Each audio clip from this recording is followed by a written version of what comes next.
Hi friends, నేను మీ దేవిని. Please subscribe my channel. చామంతి 11వ భాగం. కొంచెం సేపు కొనసాగ చెయ్యకుండా నా వైపు చూస్తూ నిట్టూర్చి ఇలా అన్నాడు. మీరు నన్ను ఎంతవరకు చూశారో తెలీదు. నా వన్ సైడ్ చాలా చీకటిగా భయంకరంగా ఉంది. ప్రపంచంలోని ఏ శక్తి దాన్ని ఎదుర్కోదు. నిజానికి నా చీకటి కోణానికి నేనే భయపడతాను. అతని మాటలు వింటున్నప్పుడు కొన్ని క్షణాల క్రితం నేను చూసినవన్నీ గుర్తుకు తెచ్చుకున్నాను.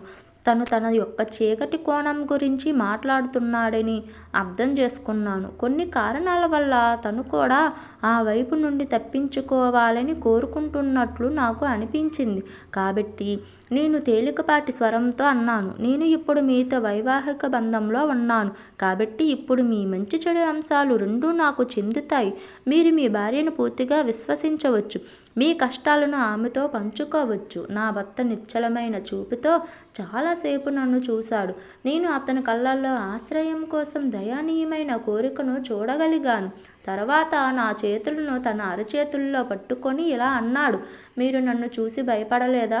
నేను బదులిచ్చాను, లేదు. అతను మళ్ళీ, ఇప్పటి వరకు నా భార్యలందరూ నాకు భయపడి నా నుండి పారిపోవడానికి ప్రయత్నించారు. కానీ ఈ శాపగ్రస్త ఇంటి నుండి ఎవరు విముక్తి పొందలేరని వారెవరికీ అర్థం కాలేదు. ఆపై నేను అతని మాటల అర్థాన్ని పాక్షికంగా అర్థం చేసుకోగలిగాను. కానీ నిజంగా చెప్పాలంటే అతను నాకు మరింత క్రూరంగా కనిపించలేదు.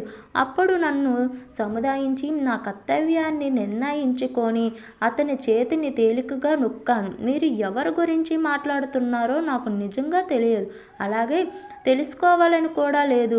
వారు ఎవరైనా వారు మీ గతం అయిపోయారు. నేను మీ వర్తమానం. కాబట్టి నా పని మీకు అందమైన జీవితాన్ని అందించడం, మీ వర్తమానం భవిష్యత్తును భద్రపరచడం. ఒక విరామం తర్వాత నేను మళ్ళీ అన్నాను, నేను మీ స్వభావాన్ని చూసిన మాట నిజమే, కానీ దాని వెనక కారణం నాకు తెలియదు.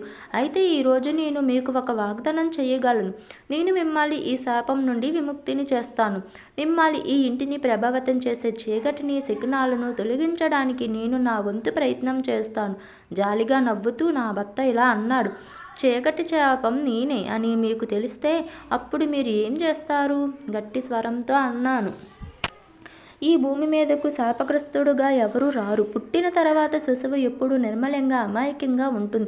కొంతమంది కుటుంబ సభ్యులు లేదా స్వయంగా చేసే చెడు చర్యల ఫలితంగా శిశువు శపించబడవచ్చు. మీ విషయంలో భయంకరమైన శాపం వెనుక ఉన్న ఖచ్చితమైన కారణాన్ని, దాన్ని ఎలా తొలగించవచ్చో నేను కనుక్కుంటాను. నా భర్త మళ్ళీ విచారంగా నవ్వి ఇలా అన్నాడు, అంత సులభంగా పరిష్కరించబడదు. నేను శాప ఫలితాన్ని, నా పుట్టుక క్రియలు రెండు శాపం ద్వారా నియంత్రించబడతాయి. దాన్ని నా నుంచి ఎలా తొలగిస్తావు?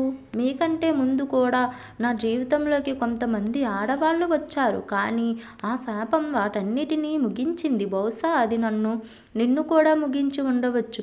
కానీ నేను చెయ్యలేను. నన్ను నమ్ము. ఈ శాపం నాపై కమ్ముకోవడం వల్ల నేను నిన్ను బలి ఇవ్వలేను. అతను ఎలా ఏడవగలడని నాకు ఎప్పుడూ అనిపించలేదు.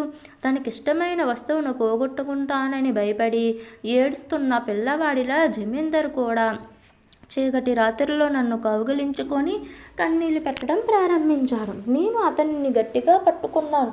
దృఢమైన స్వరంతో సమాధానమిచ్చాను, మీ మునపటి భార్యలతో ఏమి జరిగినా నేను సరిదిద్దలేను. కానీ నేను వారిలా కాదు. నేను అంత తేలిగ్గా వదులుకోను మిమ్మల్ని. చిన్నగా నవ్వాడు. నా కళ్ళల్లో చూస్తూ ఇలా అన్నాడు, నిజంగా నువ్వు చాలా భిన్నంగా ఉన్నావు. చాలామంది నన్ను ఎదుర్కొనే ధైర్యాన్ని కూడగొట్టుకోలేరు. భయంతో స్త్రీలు నా నుండి పారిపోవడానికి ఇష్టపడతారు. నా మునుపటి భార్యలు కూడా నాతో నేరుగా మాట్లాడలేకపోయారు. కానీ నువ్వు చాలా తేలికగా త్వరగా నాతో బంధం పెంచుకున్నావు. నా చేతిని అతని ఛాతీపై తేలికగా ఉంచి అన్నాను, ఏం చెప్తున్నా జమీందారు బాబు?